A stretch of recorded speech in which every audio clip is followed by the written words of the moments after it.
Қайырлы түн. Келе жатқан Наурыз мейрамдарыңыз құтты болсын. Бүгін сіздермен бірге 7-ші рет онлайн кездесуге шығып отырмыз. Құдай қаласа, алдағы 1 сағат көлемінде сіздермен бірге боламыз және сіздердің сұрақтарыңызға жауап беруге тырысамыз. Егер сіздерді мазалап жүрген отбасыға байланысты, жұбайлар арасы қарым-қатынасқа байланысты, немесе бала тәрбиесіне байланысты сұрақтарыңыз болса, комментарий бөліміне жазып қалдыра аласыздар. Комментарий бөлімінен мен сіздерге осы жерде онлайн жауап беруге тырысамын. Қазір Facebook'тағы өзімнің жеке парақшамдамын және Instagram'дағы жеке парақшамнан тікелей эфирде отырмын. Екі жақта отырғандықтан, екі жақтың сұрағына да кезек-кезек жауап беруге тырысамын. Егер сіздерді мазалап жүрген сұрақтарыңыз болса, комментарий бөліміне қалдыра аласыздар. Сіздердің сұрақтарыңызға осы жерден онлайн жауап беруге тырысамын. Бәріңізді ертеңгі келе жатқан Наурыз мейрамдарыңызбен құттықтаймын. Ұлыс оң болсын. Наурыз жалпы мейрамдар біздің елімізге, біздің отбасыларымызға әрқашан бақыт алып келсін. Отбасыларымыз бақытты болсын. Бақытты отбасы шаңырағында тәрбиеленген бақытты ұрпақтарымыз көп болсын демекпін. Қазірше адамдар енді қосылып жатыр. Әлі сұрақ түсе қойған жоқ. Егер сұрақтар болса, ақырын-ақырын сұрақтарыңызға жауап беруді бастай берейік. Өткен апта өкінішке орай кейбір техникалық ақаулықтарға байланысты сіздермен тікелей эфирде кездесе алмаған едік. Бүгін міне сіздермен 7-ші рет тікелей эфирға шығып отырмыз. Құдай қаласа, әр сейсенбі күні 22:00-де біздің осы тікелей эфир онлайн сұрақ-жауап жобамыз жалғаса бермек. Өздеріңізді мазалап жүрген сұрақтарыңыз болса, осы жерде комментарий бөлімінен сұрай аласыздар. Немесе біздің жұмыс номерімізге WhatsApp немесе Telegram арқылы жіберсеңіздер де болады. Сол жерден де біз оқып, кейін осы жерде жауап беруге тырысамыз. Енді қазірге дейін бұл жоба біздің көңілімізден шықты деуге болады. Өйткені шынымен де қатысушылардың белсенділігі өте керемет еді. Өте жоғары деңгейде сұрақтар сұралды. Сол сұрақтарға жауап беруге біз тырысып келе жатырмыз.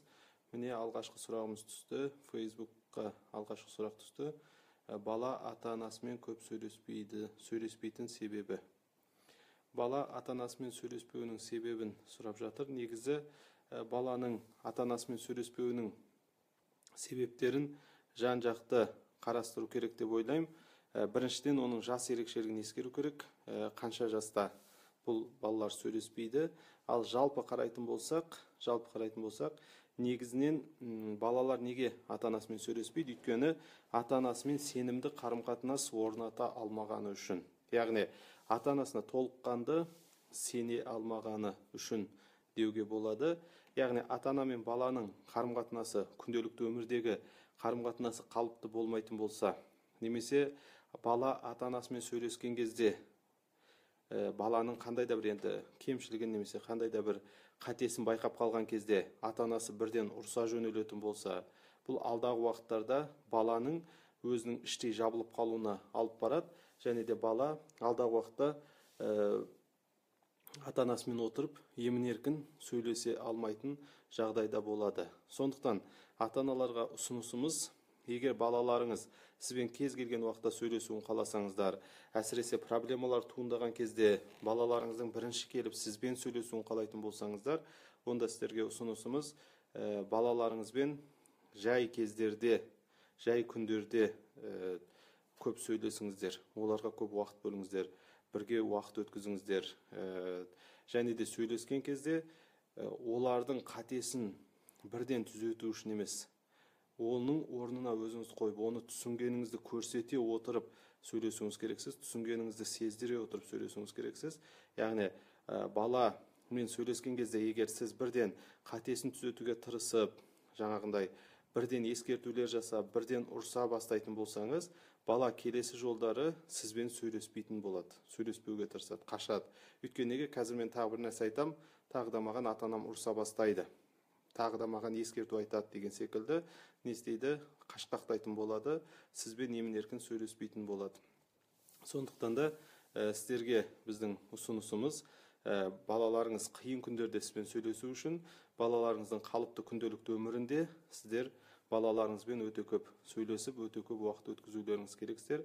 Яғни қысқасы, балаларыңызға жан-жақты көңіл бөлулеріңіз керексіздер. Естеріңізде болса, мен бұл ойымды басқа жерлерде де көп айттым. Естеріңізде болса, өткендерде бір ақпан айында синий кит деген нәрсе шыққан еді. Синий кит шыққан кезде көптеген ата-аналар сасып қалды. Не істерін білмей, шарасыз сезінді өздерін. Осының өзі негізі көрсеткіш. Біздің балалармен қарым-қатынасымыз жеткілікті деңгейде емес. Осындай бір проблема шықты. Не істедік? Бәріміз бірден не істерімізді білмей шарасыз сезіне бастадық. Неге? Өйткені балаларымызбен күнделікті өмірде қарым-қатынасымыз күшті жағдайда болмағандықтан, қалыпты жағдайда болмағандықтан, осындай проблемалар туындаған кезде не істерімізді білмей сасып қаламыз. Сондықтан да ата-ана, қараңыздар, мен ата-ана деп жатырмын. Яғни ата-ананың түсінігіне ана да, әке де бірге кіреді, бірге қамтиды бұл түсінік. Сондықтан да әке де, ана да баласымен күнделікті уақыт өткізу керек, баласына жеткілікті көңіл бөлуге тырысуы керек. Егер де жеткілікті көңіл бөлмейтін болсақ, онда алдағы уақытта баламыз көмекке зәру болған кезінде, біздің көңіліміз одан да қажет болған кезде, біз баламызға ешқандай әсер ете алмайтын боламыз.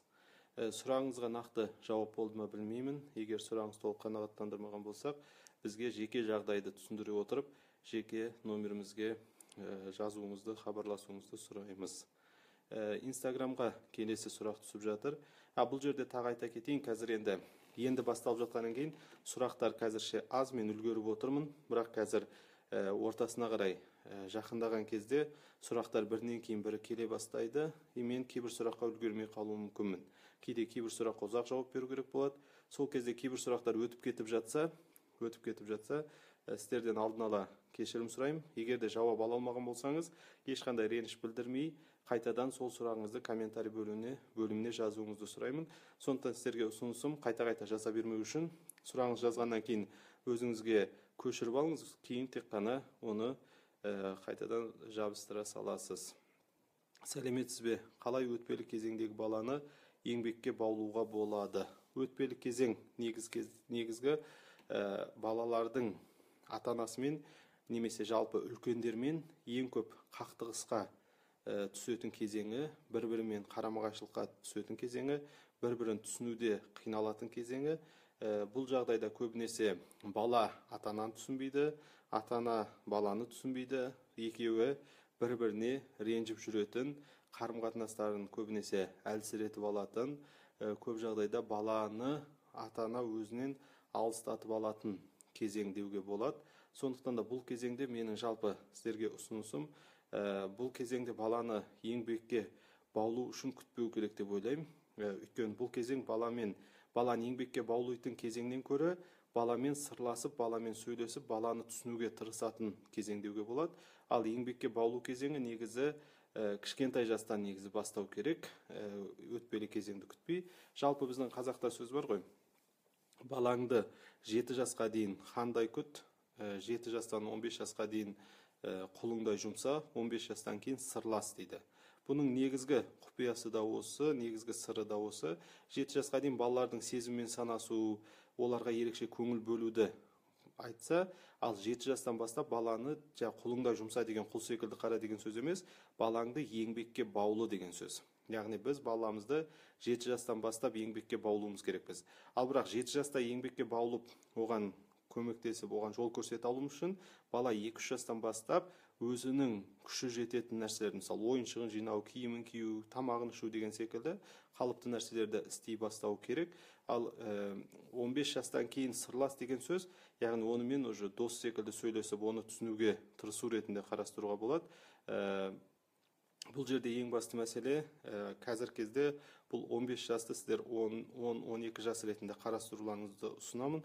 Өйткені қазір даму процесі өте қарқынды болғандықтан бала 15 жас емес 10 жастан бастап сіздер жаңағы сырласудың қажеттілігін сезіне бастайсыздар. Біздің де қазіргі мынау өтпелі кезең деп жатқан кезіміз. Сондықтан да өтпелі кезеңде олар көбінесе, әсіресе олардың мен деген нәрсесі шыңға шығатын кезеңдердің бірі, және көбінесе олар бір нәрсе үйренуді, біреуден бір насихат тыңдауды, ақыл кеңес тыңдауды көп жағдайда ұнатпайды. Сондықтан да бұл кезеңде көбінесе дос ретінде сырласа отырып, жеткізгіңіз келген нәрселерді жеткізуге тырысуыңыз керексіз. Жалпы негізі бұл кезеңде еңбекке баулу деген нәрседе өте абай болу керек. Егер сіз әрқашан бүйтіп бағыт көрсетуші ретінде әрқашан бір нәрсе айтып, жаңағыдай кеңес беріп, мынаны былай істеу керек, былай істеу керек деген секілді айта беретін болсаңыз, балаңыз сізден алыстап кетуі мүмкін. Сондықтан бұл кезеңде еңбекке баулайтын болсаңыз да, дос секілді оны бірінші тыңдап, оны бірінші түсінуге тырысып, одан кейін барып оны еңбекке баулуға тырысуыңыз керек деп ойлаймын. Жалғыз басты анаға қандай кеңес берер едіңіз, әсіресе ұл бала тәрбиесіне? Жалғыз басты аналарға негізі жалпы беретін кеңесім, негізінен бұны мен басынан бастап айтуға тырысайын. Негізінен бала тәрбиесінде әкенің рөлі ерекше деуге болады. Егер де әке болмаса, қандай да бір жағдайларға байланысты ажырасып кеткен болуы мүмкін, немесе қайтыс болған болуы мүмкін деген секілді қандай да бір жағдайларға байланысты, егер әке жоқ болатын болса, онда біздің ұсынысымыз әкенің рөлін ойнайтын, әкенің орнын басатын басқа бір ер адамнан көмек алу керек. Ал бұл ер адам кім бола алады? Бұл ер адам жаңағы оның нағашы ағасы болуы мүмкін, атасы болуы мүмкін, немесе жаңағы кішкентай ұл баланың үлкен ағасы болуы мүмкін, ер жеткен мысалы да. Осы секілді ер адамнан міндетті түрде көмек алу керек. Өйткені әйел адам мен ер адамның жаратылысы өзгеше болғандықтан, олардың балаға беретін тәрбиесі де екі түрлі деуге болады. Яғни, ер адамның беру керек тәрбиені әйел адам бере алмайды. Неге? Өйткені оның жаратылысына ол қайшы. Ол бағып қағу мүмкін, қарнын тойдыру мүмкін, киімін киіндіру мүмкін, ешкімнен кем қылмай өсіру мүмкін. Оларды істей алады. Көптеген аналар онсыз да істеп жүр оны істей алады. Бірақ та сезім тұрғысынан беру керек тәрбиені ер адамның орнына әйел адам бере алмайды. Сондықтан да біздің ұсынысымыз жаңағы туысқандарыңыздың ішінен болса да, ол әсіресе ұл балаға үлгі болатын, модель болатын бір ер адамды таңдап, соның көмегіне сүйену керек деп айтар едім. Қыз балаға да міндетті түрде ер адамның жаңағы қамқорлығы қажет, тек қана ұл балаға емес, бірақ ұл балалар көбірек сезінеді. Сондықтан біздің алдағы уақытта жоспарымызда, семинарлардың жоспарында бала тәрбиесінде әкенің рөлі немесе ажырасудың зардабы деген тақырып бойынша қазір семинарлар дайындалып жатыр. Сондықтан сол жерде біз бұны жан-жақты талқылауға тырысамыз. Қысқаша ғана айтатын болсам, қайтадан жинақтап, басқа бір ер адамның көмегіне сүйенулеріңіз керексіздер. Ол жаңағы нағашы ағасы болуы мүмкін, өз ағасы болуы мүмкін, атасы болуы мүмкін деген секілді ер адамның әкенің орнын толтыруға тырысуы өте маңызды.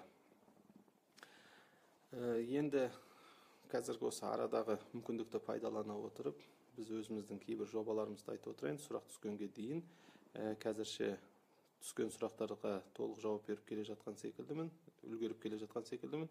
Қанағаттандыра алдым ба, әрине ол белгісіз. Енді біз осы апта соңы, Құдай қаласа, сенбі және жексенбі күндері Астана қаласында боламыз. Астана қаласында 6 семинарымыз жоспарланған. Семинарларымыз көбінесе жастарға арналады.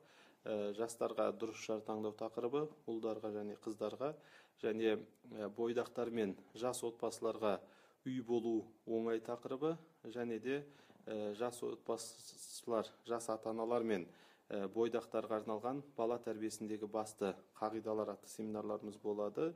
Қазірден бастап жазыла берсеңіздер, қазірден бастап орындарыңызды ала берсеңіздер болады. Енді одан бөлек біздің әр сәрсенбі күнгі онлайн, кешіріңіздер, онлайн емес, видео және аудио кеңестеріміз жүріп келе жатыр, бөлісіп келе жатырмыз. Қазірге дейін 3 апта болды бөлістік. Енді осы апта Құдай қаласа ертең 4-шісін бөлісеміз. Ертеңгі тақырыбымыз 30 минуттық ұрыстың пайдалары деп аталады. 30 минуттық ұрыстың қандай пайдалары бар екенін егер білгіңіз келсе, біздің ертеңгі видео және аудио кеңестерімізге сәл уақыттарыңызды бөліп қарап шығуды ұсынамын. Одан бөлек бейсенбі күндері естеріңізде болса, біздің бақытты бала шеберханасы айдарымен бала тәрбиесіне байланысты онлайн сабақтарымыз өтіп келе жатыр. 2 апта болды басталғалы. Алғашқы апта бала неге жылайды деген тақырыпты сөйлескен едік. Осы апта, өткен апта кешіріңіздер, бала неге ренжиді деген тақырыпты қарастырдық. Құдай қаласа, мейрамға байланысты кейбір өзгерістер болып қалмаса, осы аптада бейсенбі күні 22:00-де сіздермен кездесеміз. Тақырыбын бейсенбі күні Құдай қаласа жариялаймыз. Біздің Instagram және Facebook парақшаларымыздан көре аласыздар. Бүгін мейрам болуына байланысты шығар, әлде өткен апта болмай қалған үшін сәл мүмкін сенімсіздіктер пайда болған шығар. Қазірше сұрақ сұрау белсенділігі төмен. Қазірше ешқандай сұрақ келіп жатқан жоқ. 2-3 сұрақ қана болды. Егер сұрақтарыңыз болса, біздің комментарий бөліміне жазып сұрақтарыңызды қалдыра аласыздар. Сол жерден сіздердің сұрақтарыңызға онлайн жауап беруге тырысамыз. Егер жазу ыңғайсыз болып жатса, онда бізге алдын ала негізінен біздің Telegram немесе WhatsApp номерлерімізге сұрақтарыңызды жібере аласыздар. Біз сол жерден осы жерде оқып жауап беруге тырысамыз. Жалпы одан бөлек негізі осы наурыз айында біз семинарларымыздың санын сәл азайтқан едік. Сәл кішкене шығармашылықпен айналасу мақсатында. Оның өз жемісін де беріп келе жатқан секілді. Өйткені жаңағы бақытты бала шеберханасы айдарымен өзіміздің апталық онлайн сабақтарымыз басталды. Аудио көптен бері бастай алмай келе жатқан аудио және видео сабақтарымызды бөлісе бастадық. Онлайн кездесулерімізді тұрақтандыруға тырысып жатырмыз. Одан бөлек, Құдай қаласа, сәуір айына біздің тағы да жаңа бір бастамамыз болады, Құдай қаласа. Ол жайында алдағы уақытта мен толығырақ айтуға тырысам. Қазір қысқаша ғана айтып өтейін. Құдай қаласа, біз әсіресе мектеп жасындағы балаларға, мектеп жасындағы балалардың сабағын түзету, жаңағы өтпелі кезеңді сұрап жатырсыздар. Өтпелі кезеңді сәтті өткізу, өтпелі кезеңде балаға көмекші болу, оқушыға, жалпы мысалы университетке түсу, немесе басқа да өзінің көздеген жетістіктеріне жетуге көмектесу деген секілді тақырыптар бойынша Құдай қаласа біз коучинг мәселесін қолға алғалы отырмыз. Яғни коучинг білесіздер, қысқаша біздің түсінетін тіл айтқанда тренер деуге болады, жаттықтырушы деген секілді қарастырсақ болады. Біз сол қызметті Құдай қаласа сәуір айынан бастап қолға алып бастағалы жатырмыз. Яғни қалаған ата-аналар бізге хабарласу арқылы біздің осы қызметімізді пайдалана алады. Біз сол ата-аналардың балаларына апталық жаңағы өзіміздің кездесулерімізде оларға коуч, тренер болу арқылы олардың жетістікке, олармен бірге жету үшін бірге жұмыс істейтін боламыз. Бұл тек қана оқушыларға ғана емес, негізі жұбайлар арасы қарым-қатынас, мысалы жұбайлар арасында кейбір проблемалар басталған болса, немесе енесімен проблема деген секілді жалпы отбасылық мәселелер бойынша да коучинг қызметтерімізді ұсынатын боламыз. Одан бөлек бизнесқа байланысты, жаңағы адамның өзінің салауатты өмір салтын қалыптастыруға байланысты болсын, жан-жақты тақырыпта Құдай қаласа сәуір айынан бастап біздің коучинг қызметіміз өз жұмысын бастайды. Осы мейрамды пайдаланып, соның өзінің оқуына да қатысып, Құдай қаласа бұны ресми тұрғыда жасай алатын құжатқа жақында қол жұмысқа тиеді деп жоспарлап отырмыз. Сәлеметсіз бе? Сұрақтарыңыз болса бөлісе аласыздар. Жалпы негізі бүгін мейрам болуына байланысты шығар. Жаңағы сұрақ белсенділігі сәл төмен. Егерде осы темппен жалғасатын болса, алдағы бір 5-10 минутта біздің бүгінгі кездесуімізді ерте аяқтауға тура келеді. Инстаграмға сұрағымыз түсіп жатыр. Бір жапон жазушысының 3 жастан кейін кеш деген кітабы бар. Бұл кітап туралы не айтар едіңіз? Бұл кітапты ашық айтайын, әлі өзім оқып үлгерген жоқпын, бірақ көрдім. Бұл кітап бізден де алдында сұралған еді. Қазір алдағы жоспарланған кітаптарымды оқып болғаннан кейін, алдағы уақытта бұл кітапты де оқимын деп ойлаймын. Оқығаннан кейін мен сіздерге нақтырақ бұл кітап жайында өзімнің пікірімді білдіре алатын боламын. Жалпы біздің, естеріңізде болса, өткен 1-2 апта бұрын басталған, айтып өткен Бақытты отбасы кітапханасы деген жобамыз басталған еді. Сол Бақытты отбасы кітапханасы жобасының Инстаграм парақшасында бұл кітапты бөлісетін боламыз, егерде оқып шыққаннан кейін көңілімізден шықса. Жалпы негізінен кітаптың атауына ғана мән беріп, атауына ғана қарайтын болсақ, 3 жастан кейін кеш. Бұған толығымен қосыламын. Тіпті 3 жас емес, біз бала тәрбиесі қашан басталу керек деген сұраққа өзіміздің семинарларымызда -1 жас деп жауап беріп келе жатырмыз. Яғни бала тәрбиесі қашан басталу керек? -1 жастан басталу керек. Яғни бала әлі іште болған кезде емес, тіпті ішке бітпей тұрған кезден басталу керек.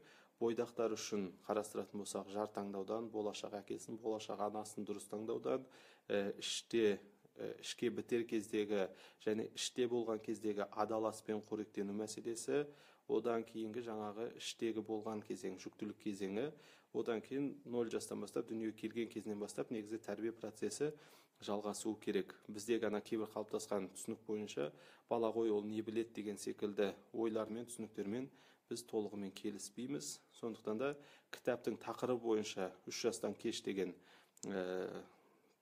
тақырыпқа толығымен келісемін. Тіпті жаңа қосымшада айтып өттім. Оны біз тіпті -1 жасқа дейін артқа тартар едік. Ал жалпы ішіндегі мазмұнын оқып шыққаннан кейін сіздермен ойымды бөлісетін боламын. Қайырлы кеш, ағасы ретінде қарындасының тұрмыс құру мәселесіне қаншалықты араласуға болады, немесе араласу керек? Қарындасыммен жас айырмашылығым көп емес. Енді әрине бұрынғы біздің қазақи салт дәстүрімізге қарайтын болсақ та, жалпы негіз бұрын кездерде қыз баланы үйлендіру, қыз баланы тұрмысқа беру, ол әкесінің немесе ағаларының міндеті болып келген. Олар өздерінің күйеу балаларын, яғни өзінің қарындасының жолдасын негізі солар сынап, солар таңдайтын болған негізі бұрын кездерде. Бірақ қазіргі таңда бұл сәл кішкене түсінік өзгеріп, ондай әрекетке бару ұятты әрекеттер қатарына кіріп кетті. Яғни әкесі немесе ағасы жаңағы қызға жігіт қарастырып, өзі былай таңдай бастаған болса, бұл біздің қазіргі қоғамда сәл кішкене басқаша түсініледі. Енді ренжімеңіздер, жаңағы қызды өткізе алмай жатқан секілді деген бір түсінік бар, өкінішке орай. Бірақ бұл негізі қатты дұрыс емес. Мүмкіндік болғанша әкесі немесе ағасы, ер адам ретінде әсіресе көмектесу керек, жол көрсетуге тырысу керек.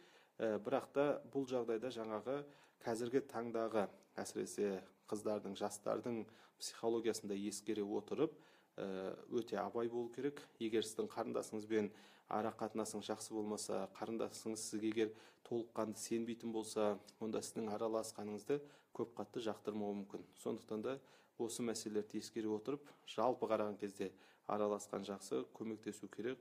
Өйткені қыз балалар әсіресе сезімге беріліп кетіп кейде қателесіп жатады. Сол тұрғыдан қарастырған кезде бұны қолға алғаныңыз дұрыс. Бірақ та жаңағы нюансты да ұмытып кетпеңіз. Қарындасыңызбен қарым-қатынасыңыз, қарындасыңызбен көзқарасыңыздың сәйкестігі деген секілді мәселелерді бір қарап өтуіңіз керексіз. Рахмет, сіздің аудио жазбаларыңызды қайдан тыңдай аламыз? Біздің аудио жазбаларымызды біздің сайтымызға кіріп тыңдай аласыздар. Бақытты отбасы KZ деген сайтымызға кірсеңіздер, Бақытты отбасы KZ сайтымызда Бақытты отбасы FM деген біздің арнайы бөліміміз бар. Сол Бақытты отбасы FM-де біздің аудио жазбаларымызды тыңдай аласыздар. Жалпы тек қана біздің аудио жазбаларымыз емес, жалпы сол жерде біз аудио кеңестер отбасыға байланысты табалғанымызша бөлісуге тырысып жатырмыз. Егер сіздердің білетін пайдалы, жақсы бала тәрбиесіне байланысты, отбасы құндылықтарына байланысты аудио кеңестер болса, бізбен бөлісе аласыздар. Жалпы негізі оны біздің сайтымыздан тыңдай аласыздар. Видеоны да біздің сайтымыздан көре аласыздар.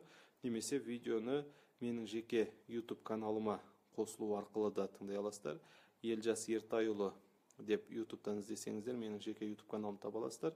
Сол жерде жалпы біздің апталық кеңестеріміз, осы сейсенбі сайын болып жүрген онлайн кездесулер барлығы сол менің жеке YouTube каналыма жүктеледі. Қазір 7-шісін жасап отырмыз онлайн кездесудің. Қазірге дейін болған 6 кездесуді негізінен менің жеке YouTube каналымнан тауып тыңдай аласыздар. Сондықтан да жалпы негізі YouTube каналыма да жазылып қойсаңыздар артық болмайды деп ойлаймын. Мен жаңа видео сала салған кезде сізге хабарлама келіп тұратын болады. Жақсы, керемет. Бүгін енді біздің тәртіп бойынша сейсенбі күні болғандықтан кездесуімізді жасап отырмыз. Бірақ білесіздер, бүгін жалпы негізі мейрам, ертең де мейрам. Сондықтан да қазір біздің көптеген тыңдармандарымыз, оқырмандарымыз мейрамдатып жүрген секілді. Сондықтан сәл кішкене бүгінгі сұрақ сұрау белсенділігі төмен. Қазірше егер тағы сұрақ туындамаса, онда бітіруге тура келеді. Баланың өтірік айтуына не себептер болады, егер ата-анасы өтірік сөйлеуді жөн көрмейді дейді. Енді бала неге өтірік айтады? Мүмкін біз бұны жаңағы біздің бейсенбі күнгі сабағымызда алдағы уақыттарда тақырыптардың біреуі болатын шығар, бала неге өтірік айтады деген сұрақ. Мына жерде қысқаша ғана айтатын болсам, баланың өтірік айтуына екі нәрсе қысқаша айтқан кезде себеп болады. Біріншісі, ата-анасының өтірік айтуы, кейде біліп, кейде білмей өтірік айтуы, немесе ата-анасы секілді функция атқарып жатқан үлкендердің өтірік айтуы. Бұл бірінші себеп десек. Екінші себеп қысым. Үлкендер тарапынан жасалған қысым баланы өтірік айтуға итермелейді. Егер біз үлкендер ретінде баланың әрбір әрекетіне қысым жасап, оған бір нәрсені дәлелдеуге тырысып, көп кінәлай беретін болсақ, ондай жағдайда бала жаңағы тығырықтан шығу үшін, жаңағы жерден құтылып кету үшін не істейді? Өтірік айта бастайды. Сондықтан баламыздың өтірік айта бастаған байқаған болсақ, бірінші біздің сіздерге айтар ұсынысымыз, ата-ана өзінің іс-әрекетіне бір не істеу керек? Көңіл аудару керек. Яғни мен ата-ана ретінде өтірік айтып жүрген жоқпын ба? Екіншісі, мен ата-ана ретінде балама шектен тыс қысым жасап жатқан жоқпын ба деген сұрақтарға жауап іздеу керек. Егер де бұл тұрғыда проблема анықтағаннан кейін анықтап жатса, соны шешуге тырысуы керек. Мына жақта сізді телевизордан көріпті дейді. Я кеше айтуға оңай бағдарламасында қонақта болдық. Негізі ол енді білесіздер, айтуға оңай алдын ала түсіріледі, алдын ала жазылады. Бұны біз түсірілген кезде де сіздерге хабарлаған едік. Кеше соның көрсетілімі болды. Тәңір қосқан жарым еді деген тақырып айналасында өзіміздің пікірімізді айтуға тырыстық. Оның алдында осыдан 2-3 күн бұрын Евразия каналында Пендеміз ғой тақырыбы бойынша Пендеміз ғой бағдарламасында қонақта болған едік. Бұларды біз менің жеке YouTube каналымнан көре аласыздар. Сәлеметсіз бе, 2 жастағы қызым спальниге шығып секіре береді. Жерде жүрсе жүріп айқайлап ойнап қалыпты ма, кеңес берсеңіз? Ойнайды ма? Ойнайды, қалыпты ма, кеңес берсеңіз? Сұрақты Инстаграмда сұралды, Фейсбуктағы оқырмандарымызға да түсінікті болу үшін қайталап өтейін. 2 жастағы қызым спальниға шығып, төсектің үстіне шығып секіре береді. Жерде жүрсе жүріп айғайлап жүреді. Қалыпты ма, кеңес берсеңіз дейді. Енді бұл тақырыпты біз өзіміздің бала тәрбиесіне арналған семинарларымызда балаңыз бақытты ма, бала тәрбиесіндегі басты қағидалар атты семинарларда да толыққанды қарастыруға тырысып келдік. Қазірде бұған қысқаша жауап беретін болсам, жалпы негізі мен семинарларда мынандай бір мысал беремін ата-аналарға. Мысалы, әсіресе әйел адамдар, қазір тыңдап отырған әйел адамдар болса, оқырмандарымыздың ішінен әйел адамдарға мысалы мынандай бір шарт қойсақ, осындай бір талап қойсақ, мысалы, бір күн бойы сөйлемейсіздер, сөйлеуге тыйым салсақ, мысалы, көп әйелдер бұған шыдай алмайды. Яғни барлық әйел шыдай алмайды деуге болады, тіпті жарылып кетеді, өйткені ол біздің жаратылысымызға қайшы. Сөйлемеу, әйел адамға әсіресе сөйлемей жүру, үндемеу деген нәрсе, ол жаратылысқа қайшы нәрсе. Біздің жаратылысымыз бойынша, әсіресе әйел адамның жаратылысы бойынша, ол не істеу керек? Сөйлеу керек. Дәл сол секілді біздің жаңа балалардан тыныш болуын қалауымыз, орнынан қозғалмай отыруын қалауымыз, бұлар да жаратылысқа қайшы нәрселер. Балалар бала болғандықтан тыныш бола алмайды. Балалар бала болғандықтан олар жүгіреді, секіреді, айғайлайды, шулайды деген секілді. Бұл әрекеттер қалыпты жағдайлар, ешқандай алаңдаудың қажеті жоқ, ешқандай қорқудың қажеті жоқ. Керісінше қуануыңыз керексіз. Өйткені сіздің балаңыз қалыпты деңгейде дамып келе жатыр. Балаңыздың даму процесі жалғасуда. Даму процесі қалыпты түрде жүріп келе жатыр. Сондықтан да бұл жағдайда ешқандайсын алаңдауыңыздың қажеті жоқ. Керісінше сіз оған жағдай жасауыңыз керексіз. Яғни қандай жағдай жасау керексіз? Оның жарақаттанып өз-өзіне зиян тигізіп алмау үшін жаңағы ол жүгіріп ойнап жүрген жердегі ауыр нәрселерді алып тастау, үтік деген секілді, мысалы, жаңағыдай төсектен секірген кезінде дұрыс секірмей аяғын ауыртып алу деген секілді жағдайлардың алдын алу арқылы балаңыздың емін-еркін әрекет етуіне көмектесуіңіз керексіз. Өйткені оның емін-еркін ойнауы оның дамып жатқандығын көрсетеді. Ол біріншіден дене тұрғысы бойынша дамиды, жүгіріп ары бері буыны қатайды деп айтамыз ғой біз қазақта. Екіншіден ақыл-ой тұрғысынан дамиды, өйткені ары бері жүгірген кезде қан айналымы қалыпты болып, қан айналымы қалыпты болған үшін миға да жеткілікті қан жетіп, бала интеллектуалдық ақыл-ой тұрғысынан да дамиды. Үшіншісі сезімдері дамиды. Неге? Өйткені бала көп нәрсені, көптеген сезімдерді ойнап жүріп үйренеді. Мысалы, кішкентай бір қыз баласын көз алдыңызға елестетіп көріңіздер. Қыз баласы кішкентай кезінен бастап қуыршағын алып, қуыршағына ана болып жүреді. Яғни ана болу, аналық сезімін осы ойын сәтінде үйренеді. Сондықтан да балалардың бір орында тұрмай жүгіруі, ойнауы, секіруі, бұл деген қалыпты жағдай, керісінше дамып жатқандығының көрсеткіші. Ал ата-аналарға айтарым, егер балаңыз тып-тыныш, үндемей, өзімен өзі отырып, жүгірмейтін болса, ойнамайтын болса, керісінше сізді осы жағдай алаңдату керек. Өйткені бұл қалыпты жағдай емес, бұл жаратылысқа қайшы. Енді әрине бүкіл тып-тыныш бала проблема дегім келмейді, бірақ та бұны қарастыруды сіздерге ұсынамын. Жалпы сағатымызға да қарайтын болсақ, біздің шамамен жарты сағатқа жақын уақыт, жарты сағаттан астам уақытымыз өтіпті. Егер сұрақ болып жатса, бүгінгі кездесуді жалғастырайық. Егер сұрақ болмаса, бүгін сәл ертерек бітірсек болады, ертеңгі мейрам үшін. Қазірше Инстаграмда, Фейсбукта тыныш. Тағы да айта кетейін, осы апта біз Астана қаласында боламыз, Құдай қаласа. Астана қаласында 6 семинарымыз жоспарланған. Жалпы негізі бойдақтарға арналған дұрыс жар таңдау тақырыбы ұл қызға бөлек өтеді. Және бойдақтарға және жас отбасыларға арналған үй болу оңай тақырыбы, және бойдақтар мен жас ата-аналарға, немесе болашақ ата-аналарға арналған бала тәрбиесіндегі басты қағидалар атты тақырыптар болады. Дұрыс жар таңдау тақырыбы, қайталап өтесіз бе деп өтініш жасап жатыр Инстаграмнан.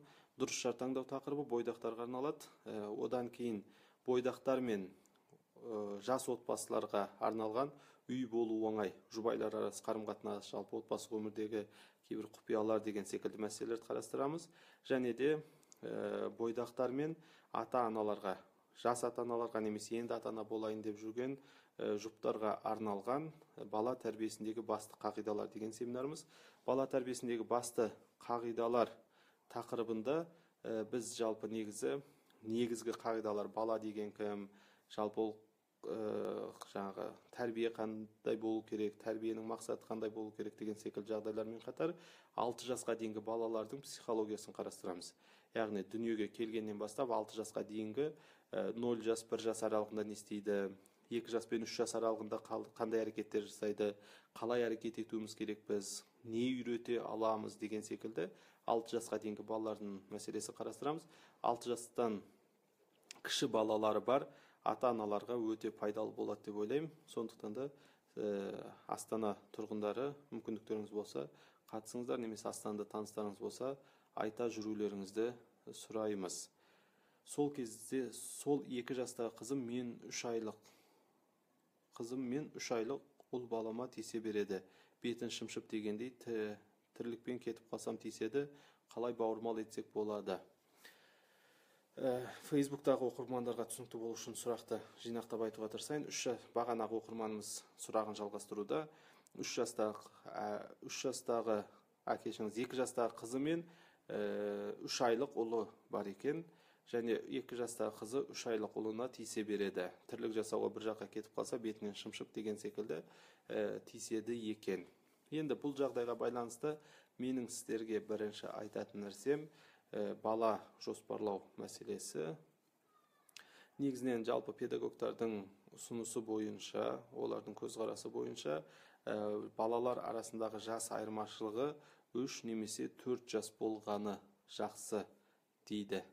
Енді 2 жас және 3 айлық балалардың арасында бұл секілді жағдайдың болуы қалыпты. Өйткені 2 жастағы балада мен деген сезім пайда болады және менікі деген сезім пайда болады. Өзінің мені енді басталып, алғашқы переходной возрасттан өтіп жатқан бала, және менікі де барлық нәрсені өзі емденгісі келетін, жаңағы ойыншықтарын, ата-анасын, әкесін, анасын өзіне емденетін балаға онымен барлық нәрсені бөлісетін екінші бір баланың дүниеге келуі әрине бала үшін қиын бір кезең деп айтуға болады. Егер де бұған қоса ата-аналар жаңағы кіші балаға көп көңіл бөліп, үлкен баланы назардан тыс қалдырып қойған болса, үлкен балаға жеткілікті көңіл бөле алмаған болса, анасын және әкесі, бұл жағдайда балада қызғаныш сезімінің туындауы ол күтілетін жағдай. Қазір ендіке бетінен шымшып тиісуі деген сөз, ол шамамен сол қызғаныш сезімінің байқала бастағандығының көрсеткіші. Сондықтан бұл жағдайда ешқандай баланың іс-әрекетімен күреспеңіздер, іс-әрекетін түзетуге тырыспаңыздар. Яғни бала неге шымшисың, неге ұрасың, қызғанбасайшы, сен үлкенсің ғой, сенің бауырың ғой деген секілді оған әсер етуге тырыспай қойыңыздар. Оның орнына баланың ішіндегі жараланған сезімін емдеуге тырысыңыздар. Яғни баланың ішінде қызғаныш сезім пайда бола бастаған, ол сезім өзін керексіз сезіне бастаған кезде пайда болады. Сондықтан да өзін керексіз сезіне бастаған балаңызға қайтадан өзінің керекті екенін сездіруіңіз керексіз. Сөзбен емес, іс-әрекетіңізбен. Яғни қалай істейсіз? Оған бұрынғы тұңғышыңыз жалғыз балаңыз болған кездегі көңіл бөлгеніңіз секілді көп көңіл бөлу арқылы оның іс-әрекетін қалыпты деңгейге келтіре аласыз. Егер тағы да нақты жауап болмай қанағаттанбаған болсаңыз, бізге жеке WhatsApp немесе Telegram арқылы хабарласа аласыз. Ол жағдайда мен сіздерге сұрақ сұрау арқылы баланың жалпы негізгі проблемасын анықтауға тырысамыз. Сәлеметсіз бе, үлкен ұлымды үйдегілер, яғни ата-әжесі мен папасы бәріміз сен үлкенсің деп әбден миына құйып өсіріп келе жатырмыз. Сол қалыпты ма? Үлкенім 5 жарымда. Яғни үлкен балаға сен үлкенсің, басқаларға үлгі болу керексің. Бұл бала болған үшін кейде аналар не дейді? Ертең сен мені бағасың, немесе бізді бағасың деген секілді әрқашан миына құйып, оған кішкентай кезінен бастап жауапкершілік жүктейміз. Мысалы, ойлаңыздар, кішкентай баланың мысалы мектепке барған кезде көтеру керек сумкасының өзінің бір нормасы бар. Яғни сумкасының ауырлығының бір нормасы бар. Ауырлық шектен тыс болатын болса, оның жаңағы омыртқалары не істейді? Зақымданады. Ертең қисық болып өтіп қалуы да қалыптасуы да мүмкін. Сондықтан да осы секілді жалпы балаға жауапкершілік жүктеген кезде де шектен шықпау керек. Яғни кішкентай балаға, әлі 5,5 жастағы балаға жаңағындай жауапкершілік жүктей беретін болсаңыз, бұл бала бұны көтере алмайды. Алдағы уақытта өзін жеткіліксіз сезіне бастайды. Өйткені жаңаға күш жетпейді, көтере алмайды, сөйтіп өзін жеткіліксіз сезіне бастайды. бұл алдағы уақытта өзін бақытсыз сезінуіне алып барады. Сондықтан да жалпы мен сіздерге айтарым, үлкен балаңыз болсын, кіші балаңыз болсын, ондай жауапкершіліктерді кішкентай кезінен жүктемеңіздер. Бала оны онсыз да түсіне алатын деңгейде емес, екіншіден оны керісінше көтере алмай қиналады. Оларға қазіргі сіздердің жүктейтін жауапкершіліктеріңіз, баулуларыңыз еңбекке, ол өзінің ойыншығын жинау, өзінің киімін кию, өзінің тамағын ішу деген секілді 2-3 жастан бастап, және де жас ерекшелігіне байланысты ақырын көтеруге болады. Ал бірақ болашақ үшін үлкен жауапкершіліктер жүктеу, ол көп жағдайда балаларға кері әсер етеді. Сондықтан бұны біз қолдамаймыз. Тағы сұрақтарыңыз болса деп, жоғарыда бір сұрақ өтіп кетті. YouTube-қа байланысты бір нәрсе сұралған еді. Егер қиыншылық болмаса, қайтадан сол сұрақты жазып жіберсеңіз, өйткені мен сұраққа жауап беріп отырған кезде ол сұрақты оқып үлгере алмадым. Жалпы ренжімеңіздер, бұндай жағдайлар болып тұрады. Өйткені мен бір сұраққа жауап беріп жатқан кезде келесі сұрақ кейде өтіп кетіп жатады. Мен енді ол сұрақты оқуға да тырыспаймын, шынын айтайын. Өйткені ол сұраққа оқуға тырысып, оны түсінуге тырысатын болсам, жауап беріп жатқан сұраққа деген концентрациям бұзылып кетуі мүмкін. Сондықтан да жаңағы сұрақты сұраған кісі, ренжімесеңіз, сұрағыңызды қайтадан жазсаңыз. Жалпы біздің бұл кездесуіміз шамамен уже 2 айға жақын уақыт болып қалды. Өткен апта өкінішке орай біз кездесуге шыға алмадық. Бірақ жалпы негіз біздің ойымыз бойынша, жоспарымыз бойынша бұны тұрақты түрде апта сайын әр сейсенбі күні өткізу, сіздерге де әр апта қосылуды ұсынамын. Және таныстарыңызға айта жүріңіздер, тек қана өздеріңіз жалғыз көрмеңіздер, таныстарыңызбен бірге, жұбайыңызбен бірге көруге тырысыңыздар. Бала ата-анасына қарсы сөйлеуіне не себеп болады? Балаңыз қанша жаста екенін айта аласыз ба? Инстаграмда сұрақ түсіп жатыр, бала ата-анасына қарсы сөйлеуіне не себеп болады дейді. Бұл енді жас ерекшелігіне байланысты да өзгеруі мүмкін. Жалпыда негізі қағидалар бар. Жас ерекшелігінде ескере отырып, егер сіз жасын айтсаңыз, мен соған байланысты жауап беруге тырысайын. Жас айтылғанға дейін мен жалпы қағидалармен жауап бере берейін. Негізі бала ата-анасына не үшін қарсы сөйлейді? 4 жастағы бала ата-анасына қарсы сөйлейді дейді. Негізі жалпы баланың ата-анасына қарсы сөйлеуі деген ойды да негізінен сәл кішкене дұрыс қалыптастыруымыз керек. Біз қандай жағдайда қарсы сөйлейді? Яғни біз баланың егер даму процесіне кедергі келтіріп жатқан болсақ, мысалды, ондай жағдайда баланың қарсы сөз айтуы, қарсы шығуы негізі бұл күтілетін қалыпты жағдай деуге болады. Яғни мысалы бала өзім киінем деген кезде, өзім мысалы бір ойыншығын құрап жатқан кезде, мысалы біз араласып жаңағындай өзіміз істеп тастап деген секілді оған даму процесіне кедергі келтіретін болсақ, бұндай жағдайларда балалар қарсы шығу ол қалыпты жағдай. Өйткені балалар яғни өзінің даму процесін аяқтағысы, тәмамдағысы келеді, сол үшін өзінің қарсылығын білдіруі мүмкін. Бұл енді 2-3 жаста жиі көп байқалатын жағдай. Одан бөлек қарсы сөйлеуінің себептерінің біреуі де баланың жаңағы ішіндегі кейбір сезімдерінің жаралануы болуы мүмкін. Яғни ата-ананың жеткілікті көңіл бөлмеуі, немесе жаңағы ата-ананың кіші балаларға, басқа балаларға көбірек көңіл бөліп кетуі деген секілді жағдайлар баланың ішіндегі жаңағы өзін керексіз сезінуіне алып барған болса, бұл да өзінің жаңағы ішіндегі сезімінің сыртқа шығуы ретінде ол қарсы сөйлеуі мүмкін. Жалпы негізі мәселе осы, бірақ та егер бұл қанағаттандырмаған болса, бізге жеке хабарласуыңызды сұраймын. Мен тағы сіздің жеке отбасыңызға байланысты кейбір сұрайтын жеке сұрақтарымнан кейін сізге байланысты жеке нақтырақ жауап беруге тырысармын. Өтіп кеткен сұрақ, сіздің YouTube желісіндегі каналыңыздан дұрыс жар таңдау атты семинар тренингті байқап қалдым, толық нұсқасын қайдан көруге болады? Енді өкінішке орай біздің семинарлардың толық нұсқасы әлі интернет желісінде жариялана бастаған жоқ. Тек қана жаңағы сіз байқап қалған секілді қысқа үзінділер ғана қазірше бөлісіп келе жатырмыз. қазірше өкінішке орай біздің семинарларымызға қатысу арқылы ғана бұл секілді семинарлардың толық нұсқасын көре аласыз.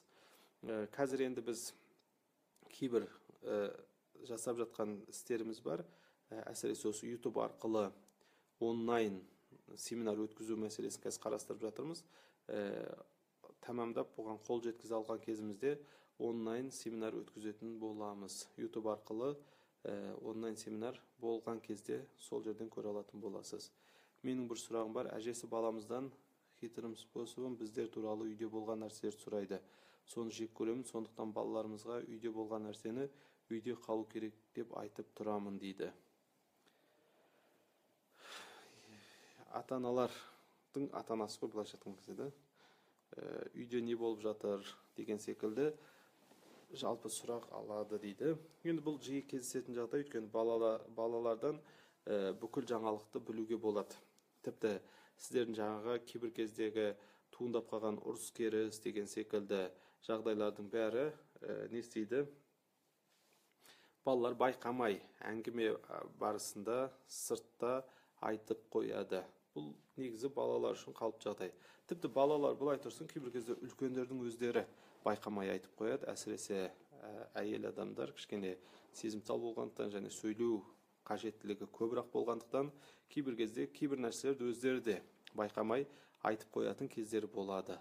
Сондықтан да балалардың бұл секілді үйдегі болған жағдайды сыртта бөлісуі, сыртта айтуына түсінікпен қарау керекпіз. Ол үшін балаларға ренжімеу керекпіз, балаларға ол үшін қысым жасамауымыз керекпіз. Енді сіз әрине балаға айтпау керек деген секілді айтуыңыз мүмкінсіз, бірақ та оның балаға көп қатты пайдасы болады деп ойламаймын. Бала оны ұстанады деп ойламаймын. Бала сәл кішкене әңгімеге тартса, үлкен адам үлкендігін қолданып, әртүрлі жақтан жақындап сұрақты сәл кішкене жанама сұрайтын болса, ол қайтадан байқамай болған барлық нәрсені айтып қоюы мүмкін. Сондықтан да бұл жағдайда балаға қысым жасап, баланы бір ретке келтіруге тырысудың орнына есі бар үлкендермен сөйлесу пайдалырақ болады деп ойлаймын. Бұл егерде сіздің анаңыз болса, сіздің сөйлескеніңіз, егер жолдасыңыздың анасы болса, жолдасыңыздың сөйлескені дұрыс болады деп ойлаймын. Жеке WhatsApp-қа жазсақ болады ма? Әрине, жеке WhatsApp-қа жаза аласыздар. Өздеріңізді мазалап жүрген сұрақтарыңызды сұрай аласыздар. Егер Алматы қаласының тұрғындары болсаңыздар, осы сәуір айынан бастап біздің Алматы қаласында арнайы коучингтер бастаймыз. Былайша айтқанда, сіздің балаңызға немесе сізге жұбайыңызбен бірге біз сіздердің жеке коучтарыңыз, жеке тренерларыңыз бола аламыз. Жалпы отбасылық жағдайыңызды қалыпты жағдай келтіру үшін бала тәрбиесіндегі мәселелеріңізді шешуге, балаңыздың жетістікке жетуі, балаңыздың жаңағы сабағының түзелуі тұрғысынан біз сіздерге жеке коуч ретінде жәрдем ұсынатын боламыз, егер Алматы қаласының тұрғындары болсаңыздар. Әке балаға қатесі үшін дауыс көтеріп ұрысқан жағдайда бала дауысын шығармаса да аузын жыбырлатып қырсығып тұрады. Бірақ соңында анасы араласып отырып кінәсін мойындатып кешірім сұратамыз. Сонымыз дұрыс па? Балаңыз қанша жаста? Бағанағы 4 жастағы бала ма?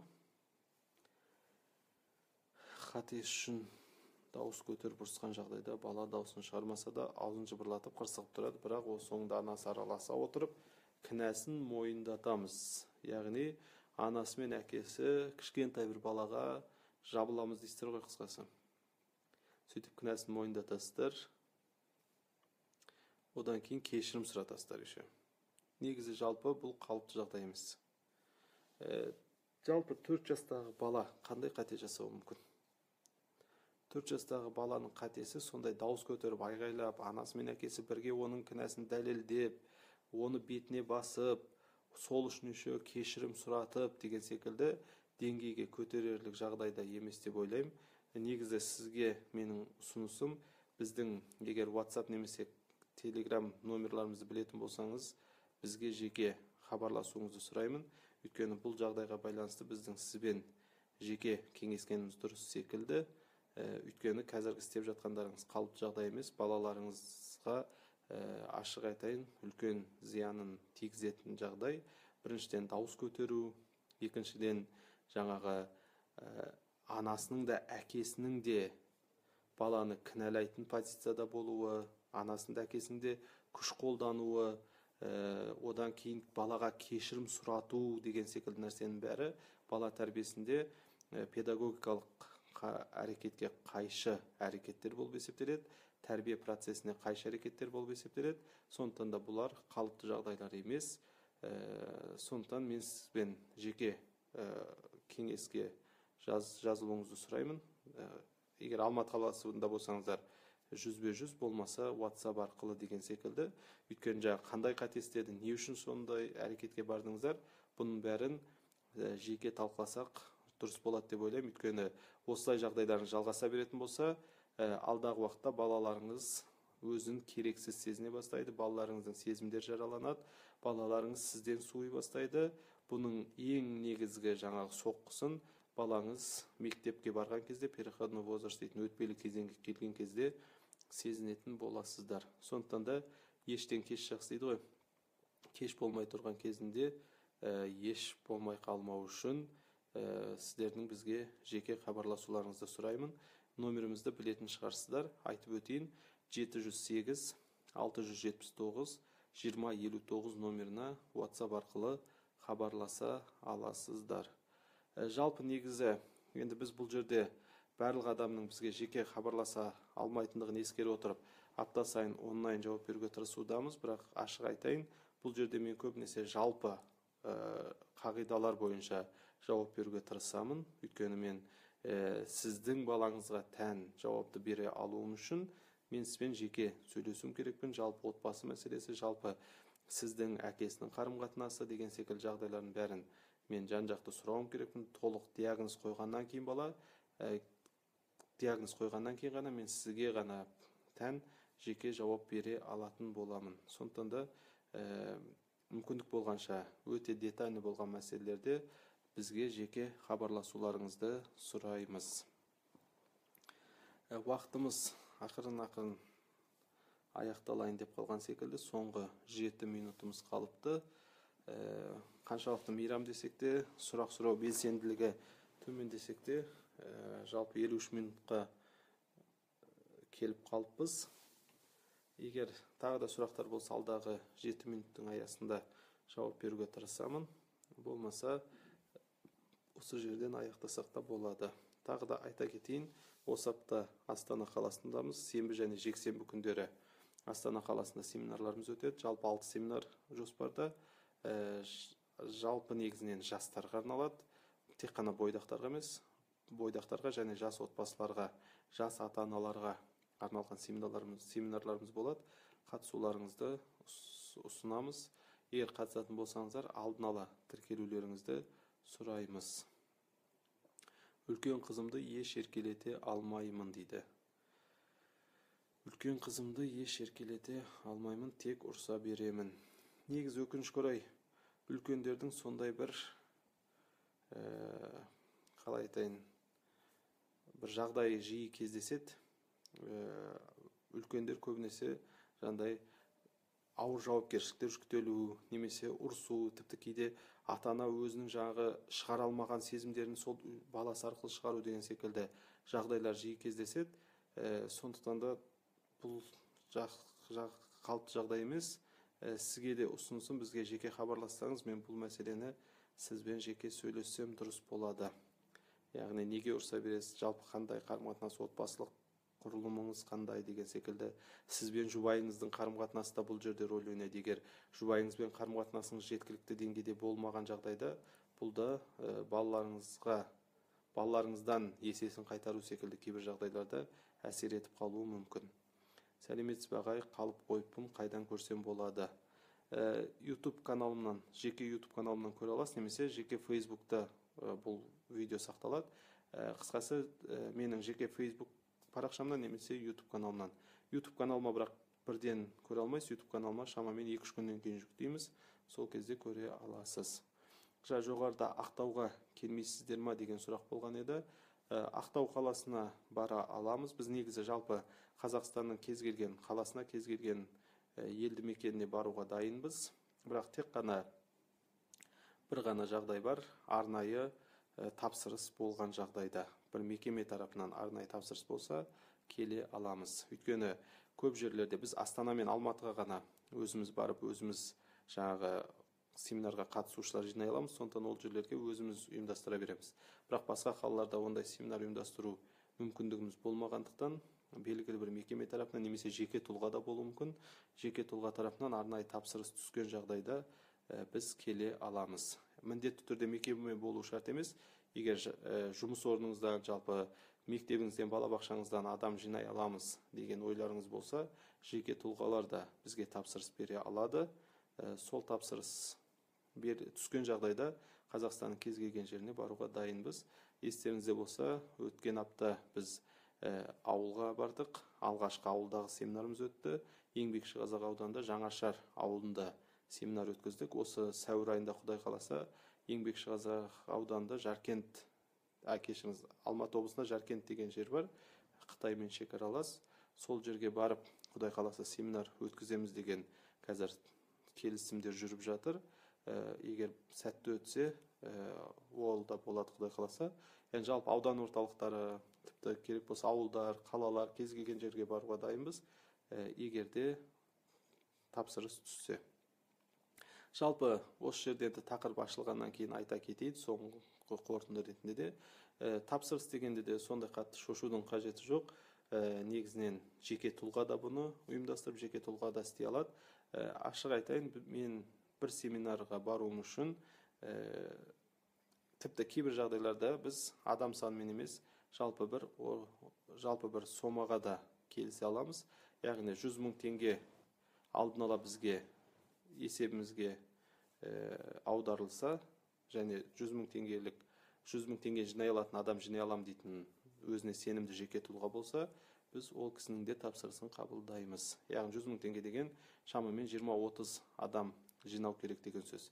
Егер өзіңіздің ортаңыз сондай кең, 20-30 адам жинай алам десеңіз, жеке тұлғаларда бізді семинарға шақыра алады.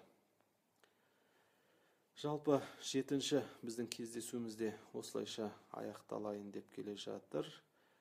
Алдағы сейсенбі күні 8-ші кездесуде сіздермен кездескенше сау, сәлемет болыңыздар.